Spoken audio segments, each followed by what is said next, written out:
ಸಂತ ಪೌಲರು ಕೊರಿಂಥರಿಗೆ ಬರೆದ ಮೊದಲನೇ ಪತ್ರ 11ನೇ ಅಧ್ಯಾಯ. ನಾನು ಕ್ರಿಸ್ತ ಯೇಸುವನ್ನು ಅನುಸರಿಸುವಂತೆ ನೀವು ನನ್ನನ್ನು ಅನುಸರಿಸಿರಿ. ನೀವು ಸದಾ ನನ್ನನ್ನು ಸ್ಮರಿಸಿಕೊಂಡು ನಾನು ನಿಮಗೆ ತಿಳಿಸಿಕೊಟ್ಟ ಸಾಂಪ್ರದಾಯಿಕ ರೀತಿ ನೀತಿಗಳನ್ನು ಸರಿಯಾಗಿ ಪಾಲಿಸಿಕೊಂಡು ಬರುತ್ತಿದ್ದೀರಿ. ಇದಕ್ಕಾಗಿ ನಿಮ್ಮನ್ನು ಮೆಚ್ಚುತ್ತೇನೆ. ಒಂದು ವಿಷಯ ನಿಮಗೆ ತಿಳಿದಿರಲಿ, ಪ್ರತಿಯೊಬ್ಬ ವ್ಯಕ್ತಿಗೂ ಕ್ರಿಸ್ತ ಯೇಸುವೇ ಶಿರಸ್ಸು, ಪ್ರತಿಯೊಬ್ಬ ಸ್ತ್ರೀಗೂ ಪುರುಷನೇ ಶಿರಸ್ಸು, ಕ್ರಿಸ್ತೇಸುವಿಗೆ ದೇವರೇ ಶಿರಸ್ಸು. ಪುರುಷನು ತಲೆ ಮೇಲೆ ಮುಸುಕು ಹಾಕಿಕೊಂಡು ಪ್ರಾರ್ಥಿಸುವುದಾದರೆ ಅಥವಾ ದೇವರ ವಾಕ್ಯವನ್ನು ಪ್ರವಚಿಸುವುದಾದರೆ ತನ್ನ ಶಿರಸ್ಸಾದ ಕ್ರಿಸ್ತ ಯೇಸುವಿಗೆ ಅವಮಾನ ತರುತ್ತಾನೆ. ಸ್ತ್ರೀಯು ತಲೆಯ ಮೇಲೆ ಮುಸುಕು ಹಾಕದೆ ಪ್ರಾರ್ಥಿಸುವುದಾದರೆ ಅಥವಾ ದೇವರ ವಾಕ್ಯವನ್ನು ಪ್ರವಚಿಸುವುದಾದರೆ ತನ್ನ ಶಿರಸ್ಸಾದ ಪತಿಗೆ ಅವಮಾನ ತರುತ್ತಾಳೆ. ಮುಸುಕು ಹಾಕದ ಸ್ತ್ರೀ ತಲೆಯನ್ನು ಮುಂಡನ ಮಾಡಿಸಿಕೊಂಡಂತೆ, ಹಾಗೆ ಮುಸುಕು ಹಾಕದ ಸ್ತ್ರೀ ತನ್ನ ತಲೆಗೂದಲನ್ನು ತೆಗೆದು ಬಿಡಲಿ. ಸ್ತ್ರೀಗೆ ತಲೆಗೂದಲನ್ನು ಕತ್ತರಿಸುವುದಾಗಲಿ ಬೋಳಿಸುವುದಾಗಲಿ ಲಜ್ಜಾಸ್ಪದವಾಗಿದ್ದರೆ ಆಕೆ ತಲೆಗೆ ಮುಸುಕು ಹಾಕಿಕೊಳ್ಳಲಿ.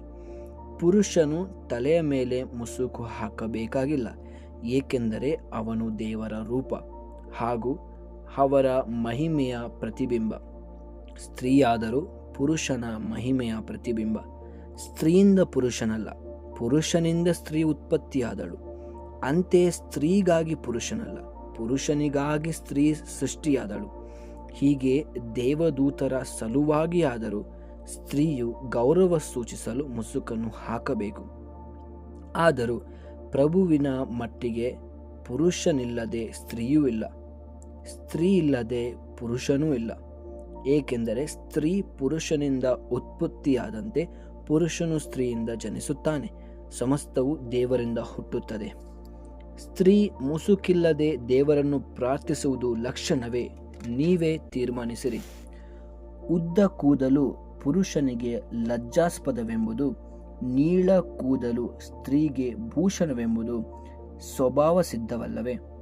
ಕೇಶರಾಶಿ ಸ್ತ್ರೀಗೆ ರಕ್ಷವರ್ಣವಲ್ಲವೇ? ಇದರ ಬಗ್ಗೆ ಯಾರಾದರೂ ತರ್ಕಿಸಿದರೆ ಅಂಥವನಿಗೆ ಇದು ತಿಳಿದಿರಲಿ. ಇಂಥ ಪದ್ಧತಿ ನಮ್ಮಲ್ಲಿ ಇಲ್ಲ, ಇನ್ಯಾವ ಧರ್ಮಸಭೆಗಳಲ್ಲೂ ಇಲ್ಲ. ಈಗ ನಾನು ಹೇಳಲಿರುವ ವಿಷಯದಲ್ಲಿ ನಿಮ್ಮನ್ನು ಮೆಚ್ಚಲಾರೆ. ನೀವು ಸಭೆ ಸೇರುವುದು ಒಳಿತಿಗಿಂತಲೂ ಹೆಚ್ಚಾಗಿ ಕೇಡನ್ನೇ ಉಂಟು ಮಾಡುತ್ತಿದೆ. ಮೊದಲನೆಯದಾಗಿ, ನೀವು ಸೇರುವ ಸಭೆಯಲ್ಲಿ ಪಂಗಡಗಳಿವೆ ಅಂತೆ. ಸ್ವಲ್ಪ ಮಟ್ಟಿಗಾದರೂ ಈ ಸಮಾಚಾರ ನಿಜವೆಂದು ನನಗನಿಸುತ್ತದೆ. ನಿಮ್ಮಲ್ಲಿ ಭಿನ್ನಾಭಿಪ್ರಾಯಗಳು ಇರುವುದು ಸಹಜ. ಹಾಗಿರುವಾಗಲೇ ಪ್ರಾಮಾಣಿಕರು ಯಾರೆಂದು ಕಂಡುಕೊಳ್ಳಲು ಸಾಧ್ಯ. ಆದರೂ ನೀವೆಲ್ಲ ಒಂದಾಗಿ ಸೇರುವಾಗ ನೀವು ಮಾಡುವ ಭೋಜನ ಪ್ರಭುವಿನ ಭೋಜನವಲ್ಲ. ಏಕೆಂದರೆ ಭೋಜನ ಸಮಯದಲ್ಲಿ ಒಬ್ಬೊಬ್ಬನು ತಾನು ತಂದದ್ದನ್ನು ತಿನ್ನಲು ಇತರರಿಗಿಂತ ಮುಂಚಿತವಾಗಿಯೇ ಕುಳಿತುಕೊಳ್ಳುತ್ತಾನೆ. ಒಬ್ಬನು ಹಸಿದಿರುತ್ತಾನೆ, ಇನ್ನೊಬ್ಬನು ಕುಡಿದು ಮತ್ತನಾಗುತ್ತಾನೆ. ತಿನ್ನಲು ಕುಡಿಯಲು ನಿಮಗೆ ಸ್ವಂತ ಮನೆಗಳಿಲ್ಲವೇ? ನಿರ್ಗತಿಕರನ್ನು ನಾಚಿಕೆಗೀಡು ಮಾಡಿ ದೇವರ ಸಭೆಯನ್ನು ಉಪೇಕ್ಷಿಸಬೇಕೆಂದಿರುವಿರೋ? ಇದರ ಬಗ್ಗೆ ನಿಮಗೆ ನಾನು ಏನು ಹೇಳಲಿ? ನಿಮ್ಮನ್ನು ಹೊಗಳುವುದೋ ತೆಗಳುವುದೋ? ಖಂಡಿತವಾಗಿ ನಿಮ್ಮನ್ನು ಹೊಗಳಲಾರೆ. ನಿಮಗೆ ಮಾಡಿದ ಉಪದೇಶವನ್ನು ನಾನು ಪ್ರಭುವಿನಿಂದಲೇ ಪಡೆದೆನು. ಅದೇನೆಂದರೆ, ಪ್ರಭು ಯೇಸು ತಮ್ಮನ್ನು ಹಿಡಿದುಕೊಡಲಾದ ಆ ರಾತ್ರಿ ರೊಟ್ಟಿಯನ್ನು ತೆಗೆದುಕೊಂಡು ದೇವರಿಗೆ ಕೃತಜ್ಞತಾ ಸ್ತೋತ್ರವನ್ನು ಸಲ್ಲಿಸಿ ಅದನ್ನು ಮುರಿದು, ಇದು ನಿಮಗಾಗಿ ಒಪ್ಪಿಸಲಾಗುವ ನನ್ನ ಶರೀರ, ಇದನ್ನು ನನ್ನ ಸ್ಮರಣೆಗಾಗಿ ಮಾಡಿ ಎಂದರು.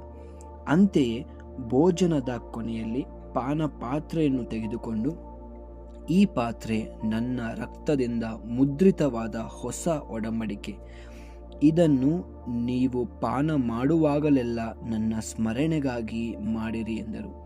ಎಂದೇ ನೀವು ಈ ರೊಟ್ಟಿಯನ್ನು ಭುಜಿಸಿ ಈ ಪಾತ್ರೆಯಿಂದ ಪಾನ ಮಾಡುವಾಗಲೆಲ್ಲ ಪ್ರಭು ಬರುವ ತನಕ ಅವರ ಮರಣವನ್ನು ಸಾರುತ್ತೀರಿ. ಯಾರಾದರೂ ಅಯೋಗ್ಯವಾಗಿ ಈ ರೊಟ್ಟಿಯನ್ನು ಭುಜಿಸಿದರೆ ಅಥವಾ ಪ್ರಭುವಿನ ಪಾತ್ರೆಯಿಂದ ಪಾನ ಮಾಡಿದರೆ ಅವನು ಪ್ರಭುವಿನ ಶರೀರಕ್ಕೂ ರಕ್ತಕ್ಕೂ ದ್ರೋಹವೆಸಗುತ್ತಾನೆ.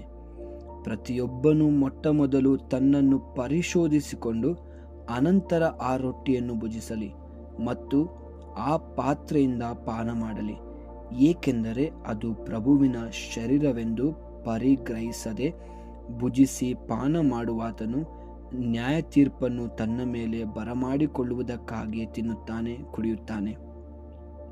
ನಿಮ್ಮಲ್ಲಿ ಅನೇಕರು ಈ ಕಾರಣದಿಂದಲೇ ದುರ್ಬಲರು, ಅಸ್ವಸ್ಥರು ಆಗಿದ್ದೀರಿ ಮತ್ತು ಎಷ್ಟೋ ಮಂದಿ ಸತ್ತಿದ್ದಾರೆ. ನಮ್ಮನ್ನು ನಾವೇ ಪರಿಶೋಧಿಸಿಕೊಂಡರೆ ನಾವು ನ್ಯಾಯ ತೀರ್ಪಿಗೆ ಒಳಗಾಗುವುದಿಲ್ಲ. ಹಾಗೇನಾದರೂ ಪ್ರಭುವಿನ ವಿಚಾರಣೆಗೆ ನಾವು ಒಳಪಟ್ಟರೆ ಅವರು ನಮ್ಮನ್ನು ದಂಡಿಸಿ ತಿದ್ದುತ್ತಾರೆ.